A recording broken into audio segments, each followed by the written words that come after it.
इसके अंदर अभी आर्गन डायग्राम वाला पोर्शन रहता है, तो उसके बारे में भी बात करते हैं। लेकिन उसको करने से पहले मैं आपको दो तीन जो क्वेश्चंस हैं, क्योंकि अभी तक हमने ऐसे क्वेश्चंस कोई नहीं किए, सिर्फ बेसिक सी एग्जांपल्स की थी। लेकिन अभी हम देख लेते हैं कि और क्वेश्चंस जो हैं वो हमें कैसे आते हैं। ओके, सबसे पहले अगर आप क्वेश्चन देखो यहाँ पे, तो उसने आपको u और v दोनों नंबर्स, कॉम्प्लेक्स नंबर्स दिए हुए हैं, और वो ये कहता है कि आपने u डिवाइड बाई v करना है। तो यानी दोनों कॉम्प्लेक्स नंबर्स एक दूसरे के साथ आके डिवाइड हो रहे हैं, तो इनको मैंने यूं लिख लिया। और अगर आप आंसर देखो, तो हमारा कॉम्प्लेक्स नंबर का आंसर बिल्कुल सिंपल सी फॉर्म के अंदर होता है। तो जब दो कॉम्प्लेक्स नंबर डिवाइड होते हैं, तो आप डिनोमिनेटर के कॉन्जुगेट से मल्टीप्लाई भी करोगे और डिवाइड भी करोगे। तो 3 प्लस आयोटा का कॉन्जुगेट क्या होता है? हाँ, 3 प्लस आयोटा का कॉन्जुगेट थ्री क्या होगा? Minus iota. Very good, 3 minus iota से आप मल्टीप्लाई भी करोगे, और 3 माइनस आयोटा से आप डिवाइड भी करोगे। अब जब आप मल्टीप्लिकेशन स्टार्ट करते हो, तो -4 को 3 से किया तो -12, +4 आयोटा, +6 आयोटा, -2 आयोटा स्क्वेयर। और डिनोमिनेटर के अंदर अगर आप देखोगे, तो 3 का स्क्वेयर -आयोटा का स्क्वेयर। इसको अब हम थोड़ा सा सॉल्व करें, तो ये देखो, ये आयोटा स्क्वेयर -1 बनेगा, और -1 इंटू -2 करके +2 बन जाएगा। तो ये मेरा -12 +2 करोगे तो आएगा -10, +10 आयोटा। डिनोमिनेटर के अंदर देखो तो 9 माइनस आयोटा स्क्वेयर का मतलब बनेगा +1। तो -10 +10 आयोटा/10। अब डिनोमिनेटर वाला 10 दोनों से डिवाइड हो रहा है, तो ये होगा -10/10 -1 हो गया, और 10/10 हो जाएगा +1 iota. This is suppose to be your final answer for this part. Okay, अगले वाले पार्ट के अंदर अगर आप देखो, तो वो आपसे सिंपली ये कहता है कि आपने यू और वी को इस फॉर्म के अंदर लिखना है, जो कि हमारी एक्सपोनेंशियल फॉर्म थी, इन एग्जैक्ट फॉर्म। तो आप याद रखो, यू ओवर वी को रैशनलाइज होने के बाद जो हमने ये पहले पार्ट में आंसर निकाला है, इसको ही हमें यहाँ पे यूज करना पड़ेगा। तो इसका डिवाइड होने के बाद आंसर था -1 + आयोटा। तो आपने दो चीजें निकालनी है। पहले तो आपने निकालना है आर, जिसका फॉर्मूला था x² + y²। तो आप करोगे -1 का स्क्वायर +1 का स्क्वायर। तो ये आपके पास निकल के आता है √2। तो एक चीज तो आपकी ये हो गई। जब हमने थीटा निकालना है, जो कि आप आर्ग्यूमेंट को कहते हो, तो आर्ग्यूमेंट u ओवर v निकालना है, जो कि इसके इक्वलेंट था। तो आप इसे लिखोगे tan 1/1। तो रेडियन के अंदर ये क्या निकल के आता है? tan 1/1 π/4 आएगा, आई थिंक। देख लो आप अपने पास, π/4 ही आता है। यस सर, पैदा फोर। ओके, π/4 आ गया। उसके बाद आपने ये पॉइंट्स को देखना होता है, ये किस क्वाड्रेंट के अंदर लाई करते हैं। तो जब मैं क्वाड्रेंट्स बनाता हूँ, तो -1 इधर आएगा, +1 इधर आएगा, तो ये वाला क्वाड्रेंट बनता है। तो हमने पढ़ा क्या था कि इस क्वाड्रेंट के अंदर वैल्यू होती है π-α। तो ये जो भी हमने π/4 निकाला है, आप इसमें से π-π/4 करो, तो हमारा आंसर निकल के आता है 3π/4। तो जब आपने इस फॉर्म में फाइनल आंसर लिखना है, तो आप लिखोगे √2 e आयोटा सॉरी 3π/4। तो इसको यूं लिखने से बेहतर है मैं इसको यूं लिख लूं, 3π/4। इस तरह से ये हमारा फाइनल आंसर आ जाएगा। हाँ जी, बताइए, यहाँ तो कोई कंफ्यूजन है?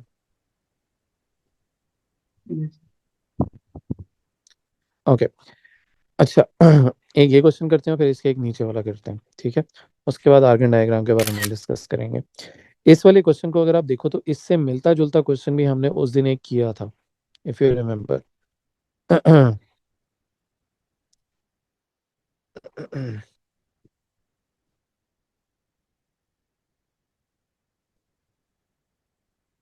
ओके, इस वाले क्वेश्चन को अगर आप देखो, तो उसने आपको एक यू कॉम्प्लेक्स नंबर दिया हुआ है।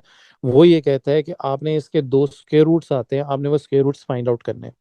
ओके, तो बेसिकली आप स्क्वायर रूट फाइंड आउट करने लगे हैं 10 - 4 √6 आयोटा।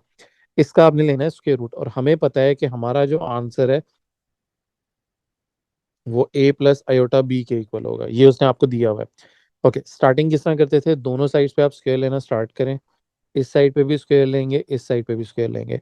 पहले तो ये लेफ्ट साइड पे तो स्क्वायर कट गया, तो इधर रह गया 10 - 4 √6 आयोटा। इस साइड पे एक्सपैंड करोगे तो बनेगा a square, plus 2ab iota plus iota square B square. Iota square -1 होता है, तो इसको अगर शुरू में ले आऊं मैं, तो ए स्क्वायर माइनस बी स्क्वायर बन जाएगा, और इस साइड पे रहेगा 2ab आयोटा, और इस साइड पे 10 - 4 √6 आयोटा। ओके, इसके बाद हमारा, आपको याद हो तो, कंपेयर करते थे हम, क्या कंपेयर करते थे? रियल पार्ट को रियल के इक्वल और इमेजिनरी पार्ट को इमेजिनरी के इक्वल। तो फॉर एग्जांपल ये मेरा अगर 10 है, ये वाला जो पोर्शन होगा वो इधर मेरे रियल पार्ट के इक्वल होगा, ये वाला, ये मेरा रियल पार्ट। और जब मैं इमेजिनरी पार्ट की बात करता हूँ, जो कि ये वाला पोर्शन बनता है, वो इधर मेरे इमेजिनरी पोर्शन के इक्वल होगा, जो कि यहाँ पे 2ab आयोटा है।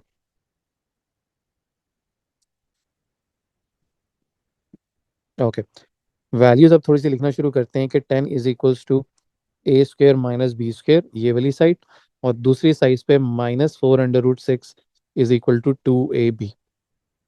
ओके, ऑब्वियसली स्क्वायर वाली साइड को करना मुश्किल है, तो हम राइट साइड से पहले सिंप्लीफाई करते हैं। 2 और 4 कटा तो इधर रह गया 2। This becomes -2 √6 = ab। अब आप ए को चाहे सब्जेक्ट बना लो या बी को बना लो, इट डजेंट मैटर, तो मैं ए को बना लेता हूँ। -2/√6 / b। आपने इस वैल्यू को लाके इधर इस इक्वेशन में सब्स्टिट्यूट करना है। तो जब हम यहाँ सब्स्टिट्यूट करने लगते हो, तो ये बनता है 10 = ब्रैकेट में -2 √6 / b, and you put a square on top of it, and then -b²। अब आप इसे थोड़ा सॉल्व करो।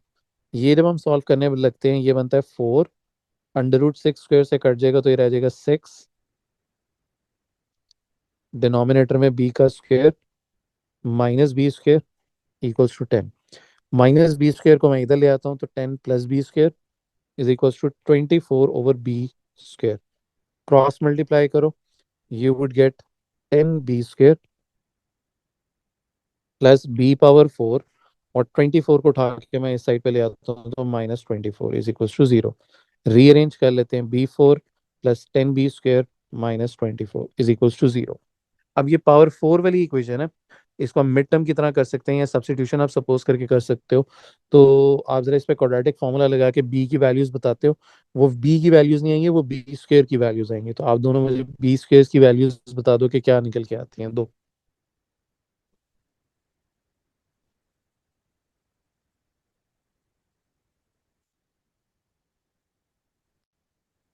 b² की वैल्यू क्या आएगी? सर एक टू आ रही है। सॉरी, क्या आएगी? टू। एक 2 आ रही है और दूसरी? -12। ओके, -12। अब देखो, राइट वाली साइड को अगर आप देखो, तो ये साइड पॉसिबल नहीं है कि कभी भी किसी का आप स्क्वायर लोगे तो आपका आंसर नेगेटिव नहीं आ सकता। तो ये साइड हम रहने देते हैं, और इस साइड को हम सॉल्व करते हैं, तो ये आता है +- √2।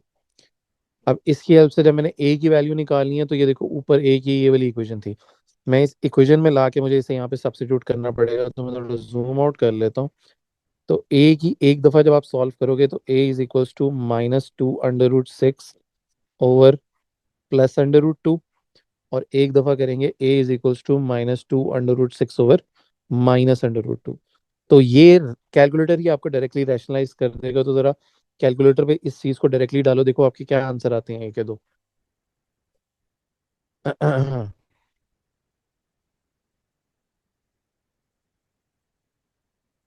जी, 2 √6 ओवर √2 क्या आता सब -2 √3। है? -2 √3, और इस साइड पे आ जाएगा +2 √3। तो जब आपने दो आंसर्स लिखने हैं, तो देखो आंसर्स किस तरह से लिखेंगे। अब याद रखो, फॉर्मेट था a + i b। तो ए की जगह ए की वैल्यू, बी की जगह बी की वैल्यू, तो ये बनेगा -2 √3 +√2 आयोटा, और इधर आएगा -2 √3, सॉरी, प्लस ये ए +2 √3 है, इसके साथ -√2 आयोटा।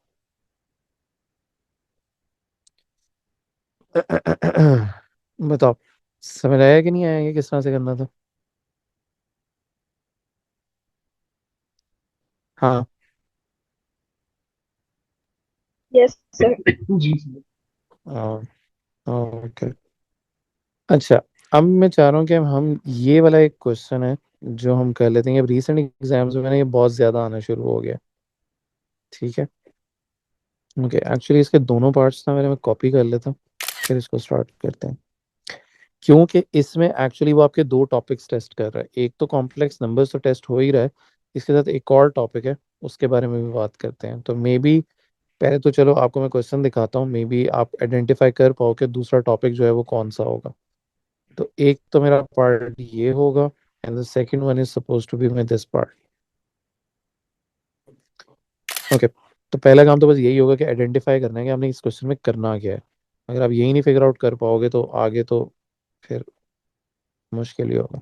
लेकिन कोई नहीं, एक दफ़ा कर लेंगे तो नेक्स्ट टाइम आपको याद रहेगा। ओके, पहले तो मुझे यहाँ पे बताओ कि पहले पार्ट में वो कहता है वेरीफाई करना। आपने verify that -1 + √2 iota is the root of that equation, जो भी आपको कहना है। तो वेरीफाई हम कैसे करेंगे? कोई भी बता सके कि अगर हम रूट वेरीफाई करना चाहते हैं तो वो हम किस तरह कर सकते हैं?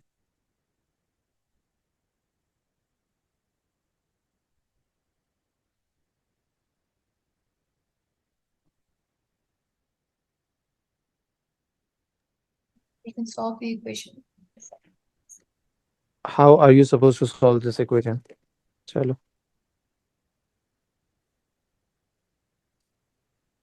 आप गलत नहीं कह रहे, मैं ये नहीं कह रहा आप गलत कह रहे हो, बट पावर फोर वाली इक्वेशन आप इसको सॉल्व कैसे करोगे? We can take another letter, like u, for example, and replace z to the power 2 with हाँ। u. ओके, इसमें एक प्रॉब्लम आपको नजर आएगी। पहला तो बन गया u² + 3u, उस z को किससे रिप्लेस करोगे? U to the power 1 by 2. Okay, अगर आप वो 1/2 लगा लेते हो then how would you solve that equation? क्या आपके पास तीन डिफरेंट पावर्स हैं राइट नाउ? एक u² है, एक सिंपल u है, और एक u⁻½ है। आप एक लाइन में अगर लिखना चाहते हो अपने पास एक दफ़ा लिख लो, एक ही लाइन लिखनी पड़ेगी, उसको सिर्फ आपने बताना है आप सॉल्व कैसे करोगे। ओके, एक और चीज़ भी तो नोट करो, उसने एक कहा है कि वेरीफाई करो कि ये रूट है। तो ये जो उसने दिया हुआ है इसको भी तो किसी तरह यूज़ करना ही है ना हमने। तो how are we suppose to use this? Okay, चलो रूट किसे कहते थे, चलो पहले यहीं से स्टार्ट कर लेते We can replace this in the equation, and if the answer is 0, then it's हैं। correct. Very very good. ये actually this is the correct answer. आप इस इक्वेशन को सॉल्व अभी कर ही नहीं सकते हो, ठीक है। इसमें प्रॉब्लम ये है कि पहली चीज तो उसने कहा है कि आपने ये जो रूट दिया हुआ है ये वेरीफाई करना है। और बिल्कुल ठीक कह रहे हो, when you substitute this root into the equation, अगर आपका आंसर 0 आ जाता है it means this is a root. Logic समझ आ गई सबको? जी बेटा, कोई ऐसे किसी को लॉजिक ना समझ आई हो? ओके, हम देखो इस क्वेश्चन को करना किस तरह से है, और मैंने आपने बिल्कुल ठीक बताया कि आप इसको सब्स्टिट्यूट करोगे।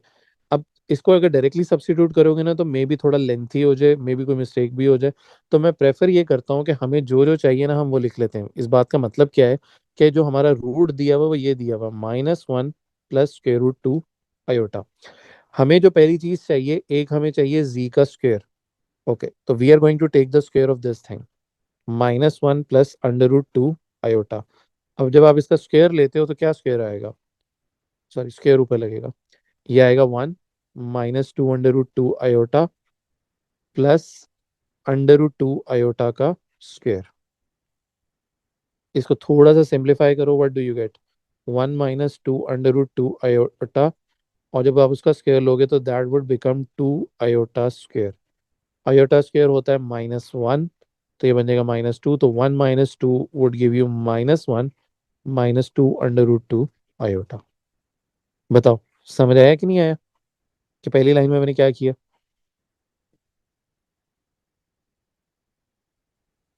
जी बेटा, आप सब नहीं बताना है ये। हाँ Yes, मेरा Anas is a okay. Okay, जब मैंने जी स्क्वायर निकाली है, I need z⁻4 now. z⁻4 का मतलब ये है कि जी स्क्वायर का मुझे स्क्वायर लेना है। अब जी स्क्वायर का आंसर मैंने प्रीवियस लाइन में निकाला हुआ है, विच इज -1 -2 √2 आयोटा। इसका मुझे लेना है स्क्वायर। अब सेम उसी तरह से मैं इसका स्क्वायर लेता हूँ आइडेंटिटी के थ्रू। दिस बिकम्स 1 +4 √2 आयोटा +2 √2 का आप स्क्वायर लोगे तो क्या आएगा, चलो लिख लेता हूँ। देखो इसका स्क्वायर क्या आता है, 4 × 2 8 आएगा, -8 बन जाएगा। तो 1 -8 इज -7 +4 √2 आयोटा। पहले तो यहाँ तक बता दो किसी को ना समझ आया हो कि -7 कैसे आया। अगर नहीं समझ आया मैं हाईलाइट कर देता हूँ थोड़ा सा। मैंने 1 को और 2 √2 आयोटा स्क्वायर को सॉल्व किया। 2 √2 करोगे तो वो आएगा 8, आयोटा स्क्वायर होगा -1 तो वो बन गया -8। तो 1 -8 इज -7। यहाँ तक बताओ बेटा, किसी को कंफ्यूजन हो यहाँ तक? ओके। अब अगर हो गया है तो अब आप इस वाली इक्वेशन को पकड़ो। All the terms that I need वो मैंने सारी निकालनी है। z⁴ की जगह मैं सब्स्टिट्यूट करूंगा ये जो मैंने अभी फाइंड किया। तो -7 +4 √2 आयोटा +3, जी स्क्वेयर की जगह आ जाएगा -1 -2 √2 आयोटा +2, जी की जगह आ जाएगा -1 +√2 आयोटा, और एंड पे है +12 इज इक्वल टू 0। ओके, इस साइड को आप थोड़ा सा सॉल्व करते हैं। -7 +4 √2 आयोटा, इसको कुछ नहीं हुआ। -3 +6 √2 iota -2 +2 √2 iota +12 is equals to 0। Okay बेटा, अब देखो कुछ कुछ कैंसल आउट होना शुरू हो जाना चाहिए। देखो, हाँ, ये 4 √2 आयोटा। -3। हाँ, -6 मैंने लगा दिया, वो गलती से मैंने प्लस से मैंने माइनस कर दिया उसे। हाँ देखो, और कोई गलती है तो मुझे बताओ।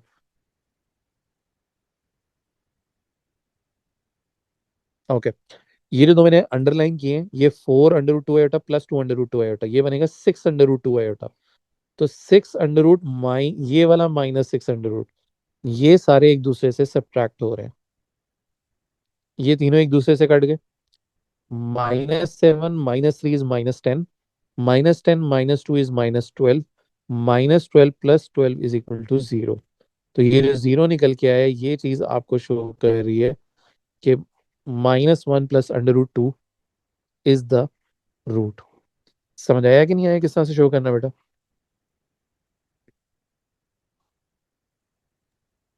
Yes sir. जी। ओके। अच्छा, अच्छा एक और चीज बताओ, अब ये जो ऊपर इक्वेशन है इसके रूट्स होने कितने चाहिए?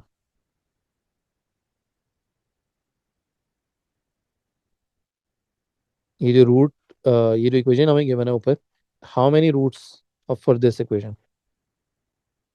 मेरे 4 रूट होंगे। जैसे क्वाड्रेटिक इक्वेशन होती है, स्क्वायर वाली इक्वेशन, उसके 2 रूट्स होते हैं। क्यूबिक इक्वेशन के 3 होते हैं। ये पावर 4 वाली इक्वेशन है, इसके 4 रूट्स होंगे। समझ आया कि नहीं आया, कितने रूट्स होने चाहिए?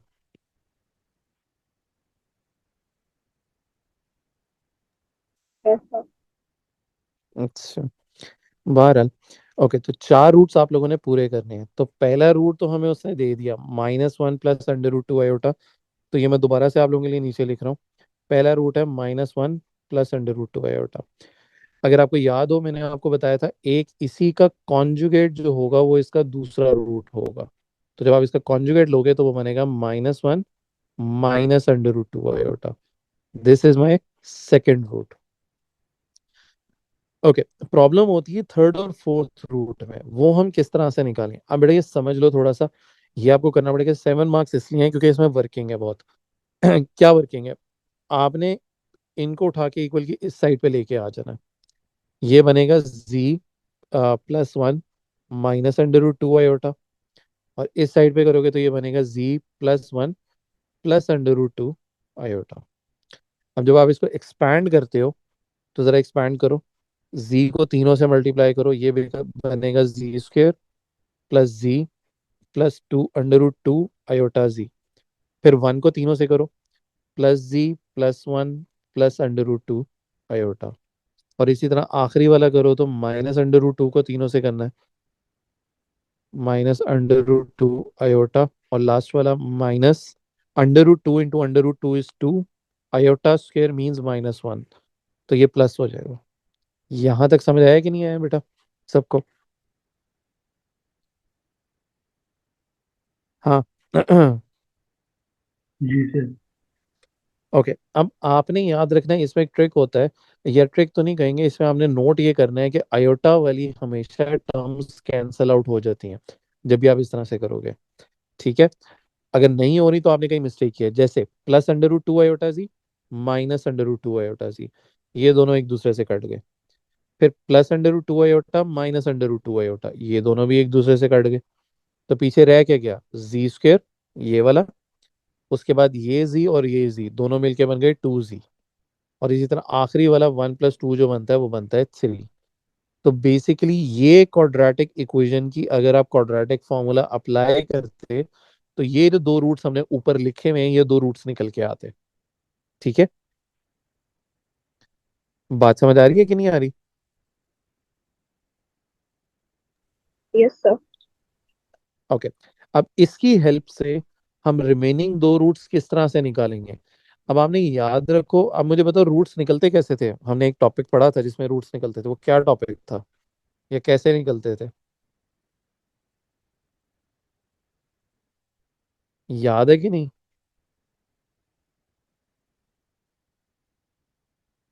किसी को भी? ओके बेटा, अगर आपको याद हो, हमने कभी अदर रूट्स या फैक्टर्स निकालने होते थे, वो हमने पढ़ा था पॉलिनोमियल्स का टॉपिक। पॉलिनोमियल्स था जिसमें लॉन्ग डिवीजन हमने पढ़ी थी। ठीक है, तो जब भी हमें कोई रिमेनिंग फैक्टर्स निकालने होते हैं तो उसके लिए हम बैठ के क्या करते थे, लॉन्ग डिवीजन। तो ये वाला जो फैक्टर हमें पता है, इसको तो मैं यहाँ लिख लेता हूँ, और जिस इक्वेशन के फैक्टर्स निकालने हैं वो रूट के अंदर है। अब स्टार्ट करो। Inside largest term which is z⁴ divided by outside largest term which is z square, तो ये बनता है जी स्क्वायर। तो मैंने यहाँ पे जी स्क्वायर लिखा, तीनों से मल्टीप्लाई करो, this becomes z⁴, this becomes 2z³ +3z का स्क्वायर।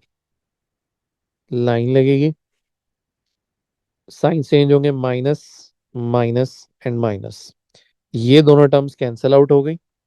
अगर आप नोट करोगे, z³ की कोई भी टर्म नहीं है, तो -2z³ मैं वैसे ही नीचे लिख लूंगा, +3z² -3z², ये भी कट गया, और बाकी रिमेनिंग टर्म्स रह गई 2z + 12। बताओ, ये पहला स्टेप समझ आया कि नहीं आया बेटा? जी।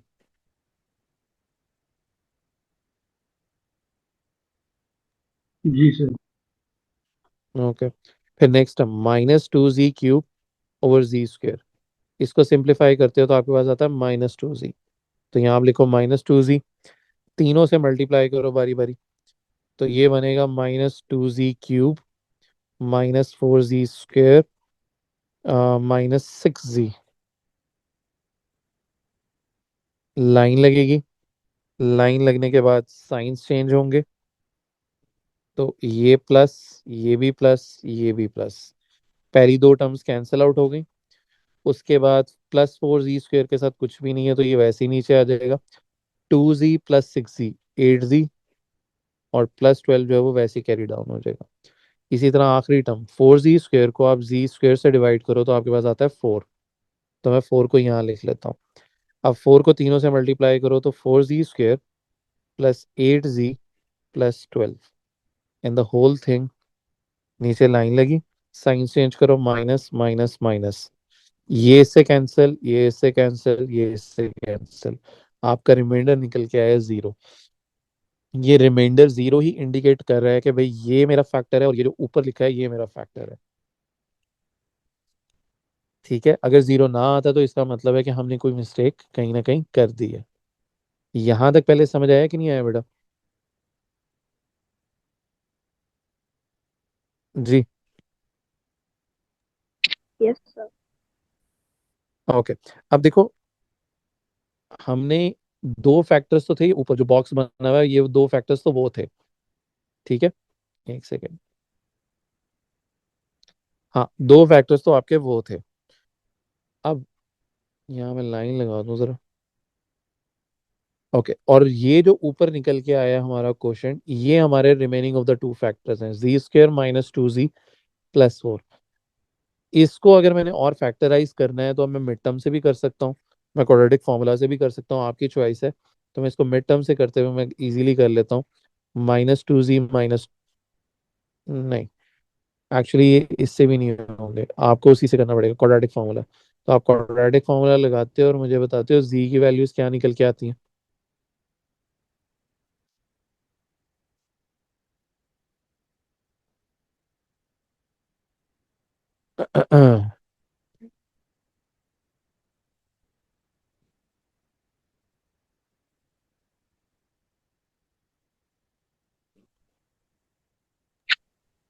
1 plus under root 3 aorta. Sorry, क्या आ रही है? 1 plus under root 3 aorta. 1 + √3 iota, और दूसरा निकल के आ रहा होगा इसी का कॉन्जुगेट, 1 - √3 आयोटा। तो देख रहे हो, चार रूट्स पूरे हो गए, दो रूट्स ये, तीसरा रूट इसका कॉन्जुगेट, और चौथा रूट जो उसने क्वेश्चन के अंदर दिया हुआ था। बताओ, समझ आया कि नहीं आया यहाँ तक? लेट मी जस्ट सी कि यार मैं एक और आपको ना एक्चुअली कराना चाह रहा था। I don't know if I can find it और नॉट राइट नाउ। हाँ, ये रहा। ओके, इसमें जो एक ये पार्ट है, और मैं ये कराना चाह रहा हूँ एक,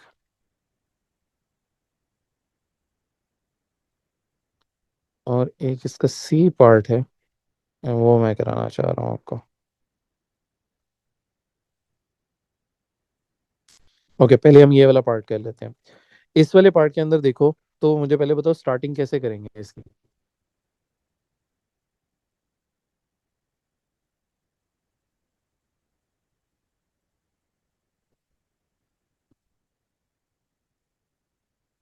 जी, कैसे स्टार्ट करोगे इसे? फिर डिनोमिनेटर के कॉन्जुगेट से मल्टीप्लाई डिवाइड करोगे. बिल्कुल ठीक है, आप इसी के कॉन्जुगेट से आप इसको मल्टीप्लाई भी कर लोगे, डिवाइड भी कर लोगे। तो 1 + आयोटा से आपने मल्टीप्लाई भी किया, 1 + आयोटा से आपने इसे डिवाइड भी किया। जब आप इसको मल्टीप्लाई करते हो तो 7 + 7 iota plus iota plus iota का square, whole thing divided by 1। अच्छा, नीचे दोनों का वो है, तो मैं इसको आइडेंटिटी से लिख लेता हूँ, 1 का स्क्वायर माइनस आयोटा का स्क्वायर।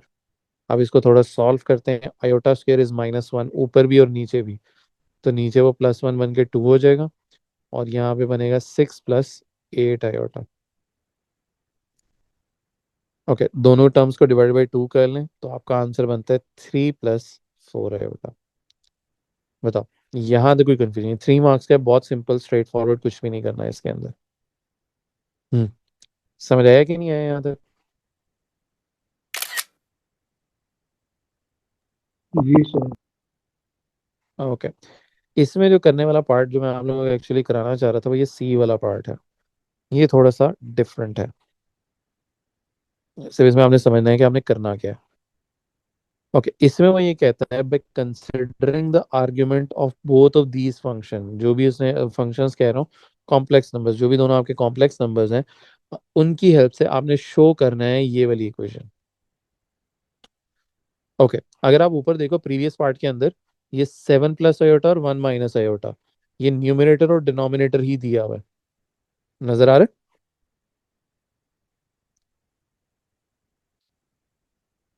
क्या मैं इसको ये लिख सकते हैं, argument of 7 + iota and argument of 1 - iota, इन दोनों को सब्ट्रैक्ट करें, यानी आर्ग्यूमेंट्स अगर माइनस हो रहे हो, वो इसके इक्विवेलेंट है, जो मैंने आपको नोट्स ऊपर लिखवाए थे, 7 + आयोटा ऊपर और 1 - आयोटा नीचे। क्या इसको हम यूं लिख सकते हैं? जी बेटा, Yes, बताओ। sir. ठीक हो गया। अब आर्ग्यूमेंट की तरफ चलते हैं कि आर्ग्यूमेंट क्या होते हैं। अच्छा, अब ये एक चीज और याद रखना, ये जो 7 + आयोटा और 1 - आयोटा है, इसका हम आंसर सॉल्व करके निकाल चुके हैं, जो इक्वलेंट था 3 + 4 आयोटा के। इसको आपने याद रखना है, क्योंकि इसी को अभी हमें यूज भी करना पड़ेगा। अब देखो जैसे मैं अब इसका आर्ग्यूमेंट लेता हूँ तो इसका आर्ग्यूमेंट होगा tan इनवर्स 4/3, ये वाली टर्म होगी। इस साइड पे tan inverse 1/7, okay, minus tan inverse, अगर आप साइन के साथ ले लेते हो, मैं वैसे साइन के साथ ले लेता हूँ, मैं आपको बता भी देता हूँ इसके साथ एक रूल, ये हो गया, ठीक है। या इसको हम लिख सकते हैं माइनस tan इनवर्स ऑफ -1। अब इसमें अगर आपको याद हो, ओ लेवल्स के अंदर हम एक रूल पढ़ते थे या प्रॉपर्टी पढ़ते थे, वो क्या थी, मैं यहाँ साइड पे लिख देता हूँ। हमने पढ़ा था कि tan of minus theta is equivalent to minus tan theta.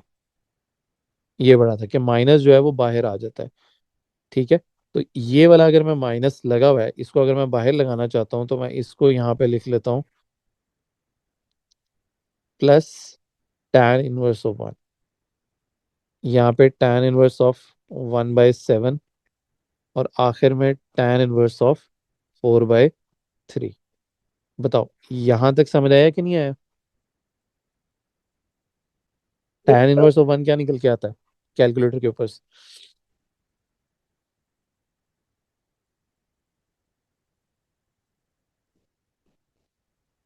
tan inverse of 1 क्या आता है कैलकुलेटर पे? 5/4। बिल्कुल ठीक है, π/4। मैंने बाकी दोनों को नहीं छेड़ा जान के, क्योंकि जब मैं अपना आंसर देखता हूँ मैंने उससे इसको मैच करना है। तो आप देखो tan इनवर्स 4/3 लिखा हुआ है, वो मेरा इधर लेफ्ट पे आ गया। tan इनवर्स 1/7 लिखा हुआ है, वो इधर आ गया। और आगे लिखा हुआ है प्लस π/4, तो वो tan इनवर्स ऑफ 1 से आ रहा है। तो यही मैंने यहाँ पे प्रूफ करना था।